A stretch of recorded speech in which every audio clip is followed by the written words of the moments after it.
जय श्री सीताराम। हम सब के घर में प्रायः शालिग्राम भगवान होते हैं, विराजमान होते हैं। तो शालिग्राम भगवान की पूजा करने के कुछ खास नियम हैं, कुछ शास्त्रों का आदेश है। और क्या आदेश है, इस बात को सुनना समझना जरूर चाहिए। हम बहुत बड़ी गलतियां कर बैठते हैं, इससे प्रत्यवाय होता है, अर्थात दोष लगता है। और पुण्य की जगह, धर्म संरक्षण की जगह, धर्म साधन की जगह, आत्म कल्याण की जगह उससे हमें नुकसान होता है।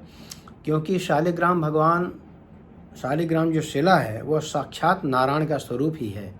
इसलिए उनको कभी भी सामान्य शिला समझ करके, जैसे हम भगवान भोलेनाथ की पूजा करते हैं, शिवलिंग की पूजा करते हैं, तो वहाँ पंचामृत स्नान करवाते हैं, दूध दही शहद घी और चीनी, वैसे हम शालिग्राम भगवान को भी शिवलिंग के समान ही करने लगते हैं। ये बहुत बड़ा दोष है। आज इस तथ्य को स्पष्ट शास्त्रों के प्रमाण के साथ करूँगा। ध्यान से सुने, समझे और यथासंभव उसका पालन करने की कोशिश करें। शालिग्राम भगवान पर कभी भी दूध दही शहद घी और चीनी नहीं डालना चाहिए, इससे स्नान नहीं कराना चाहिए। इसका तात्विक विवेचन सुनिए कि देखिए, शालिग्राम भगवान सनातन धर्म में श्री भगवान विष्णु हरि के मूर्त स्वरूप हैं। और इसमें उनकी जो पूजा अर्चना है, उसके जो सात्विक अर्चना का नियम बताया गया है, उसका पालन करना चाहिए। जैसा आप जानते हैं कि नेपाल में जो गंडकी नदी है, वहाँ से शालिग्राम भगवान प्राप्त होते हैं, प्रकट होते हैं वहाँ। और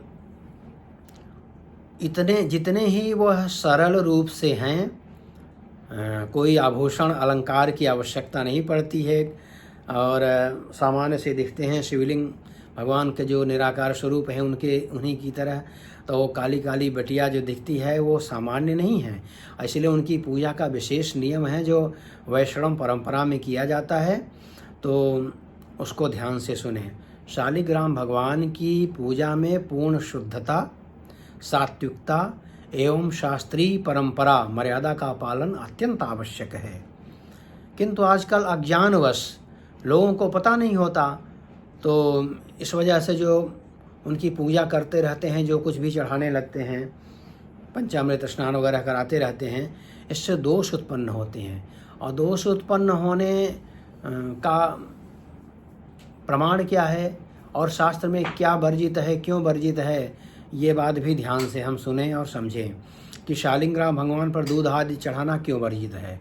पहली बात तो ये समझें कि भगवान विष्णु की जो प्रकृति है वह अत्यंत सात्विक है और स्वच्छ निर्मल गंधयुक्त जल से, शुद्ध जल से और तुलसी जी से ही और सुगंधित पुष्प से पूजा का ही नियम है। दूध दही शहद घी चढ़ाना वर्जित है। इसका प्रमाण क्या होता है, इसका प्रमाण कहाँ मिलता है और क्यों ऐसा वर्जित है?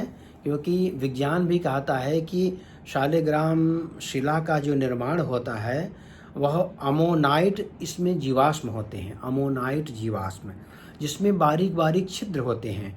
और जो शुद्ध शिला है, आजकल नकली जो प्रचार में आ रही है उनकी नहीं, जो शुद्ध शिला, जो शालिग्राम शिला जो प्राप्त हो रही हैं गंडकी से, जिनको शालिग्राम भगवान कहते हैं, तो उनकी बात है कि वो अमोनाइट जीवाश्म होते हैं, जिनके अंदर सोखने की क्षमता होती है। जब हम दूध दही शहद घी चीनी इत्यादि से जब पंचामृत से स्नान करवाते हैं तो उनको सोखते हैं, इससे उनमें दुर्गंध पैदा होती है, क्योंकि वो फफूंद पड़ती है, जीवाणु उत्पन्न होते हैं, इसलिए वो शिला दूषित होती है, जिसका हमको दोष लगता है, पाप लगता है।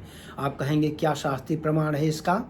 तो गरुड़ पुराण के पूर्व खंड अध्याय 213, इसमें शालिग्राम भगवान के पूजन की विधि जो बताई गई है, उसमें कहा गया है कि न तैलम न तेल न घृतम वापी न तो घृत न क्षीरम नैव च दधि, न दूध और न दही, न लवणम न नमक न च संद्रव्यम शालग्रामे प्रदापयेत।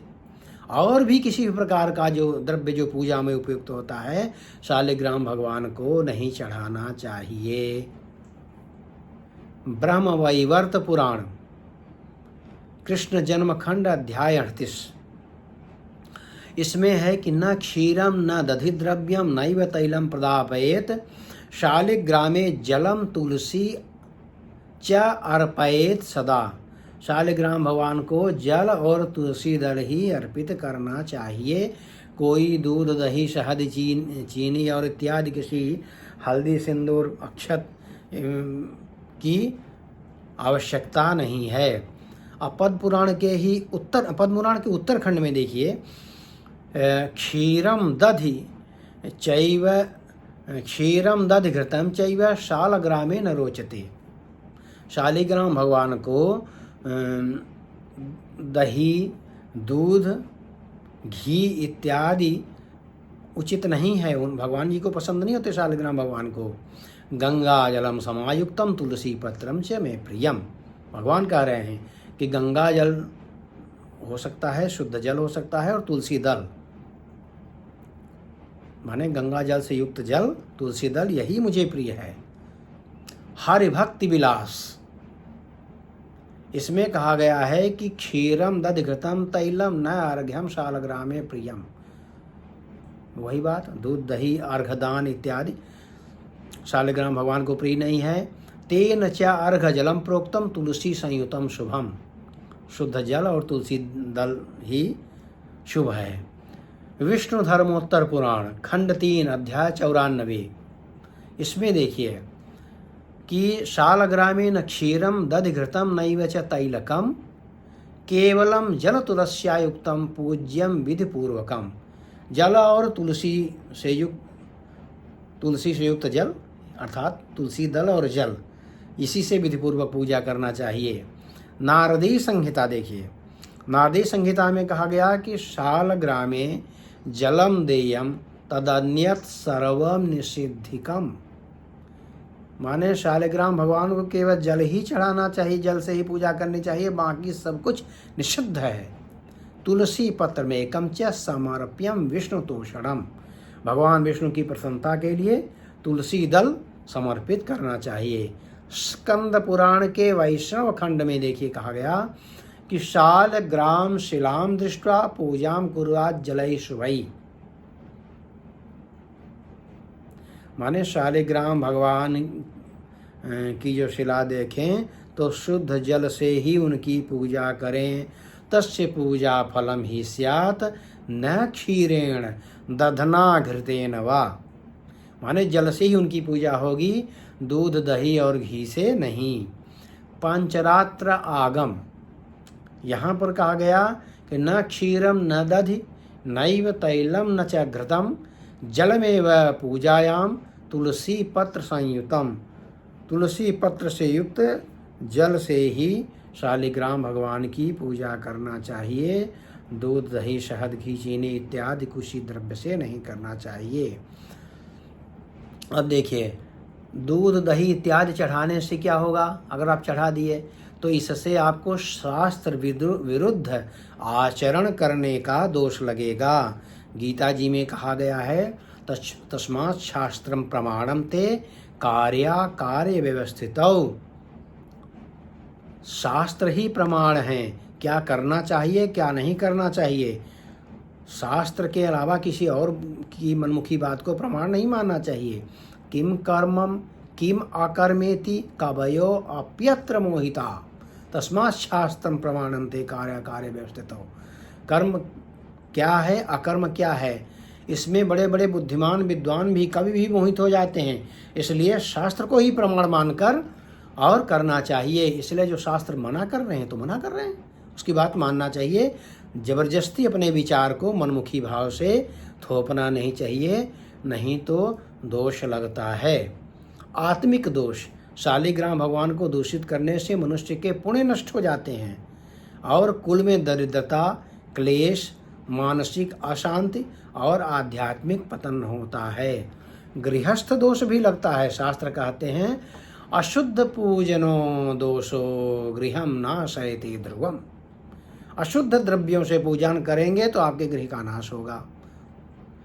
तो इस वजह से शुद्ध पूजन की विधि संक्षेप में अवर्णीय वस्तु का कारण कि गंगा जल शुद्ध सात्विकता हेतु, तुलसी पत्र भगवान विष्णु को अत्यंत प्रिय है। और नाक्षतैरर्चयेद विष्णु केतक्यान महेश्वरम, अक्षत भगवान विष्णु को चढ़ाया नहीं जाता, केतकी फूल से भगवान शिव की पूजा होती नहीं, इसलिए अक्षत भी चढ़ाने का निषेध होता है। इसलिए निष्कर्ष रूप से यह कह सकते हैं कि शालिग्राम भगवान के का पूजन कोई सामान्य शिला का, सामान्य भगवान का, सामान्य मूर्ति का पूजन नहीं है, साक्षात नारायण हैं और उन्हीं के स्वरूप हैं। उन भगवान नारायण की मूर्ति स्वरूप हैं, श्रीहरि के स्वरूप हैं। इसलिए उन शास्त्रों की जो आज्ञा है उनका पालन करना चाहिए। शुद्ध जल से, गंगा जल से, तुलसी दल से ही पूजन करना चाहिए। बाकी सब चीज़ें निषिद्ध हैं, कोई चीज़ शालिग्राम भगवान पर अर्पित नहीं करना चाहिए। अन्य चीज़ अर्पित करने से न केवल देव पूजन में देवता का अपमान होता है, शालिग्राम भगवान का अपमान होता है, बल्कि पूजक को दोष पाप और जीवन में विविध कष्ट भी होता है। इसलिए निष्कर्षतः यह है कि शास्त्र सम्मत शालिग्राम भगवान की जो पूजा बताई गई है वह केवल शुद्ध जल, तुलसी दल, गंगा जल से ही बताई गई है। जय श्री सीताराम।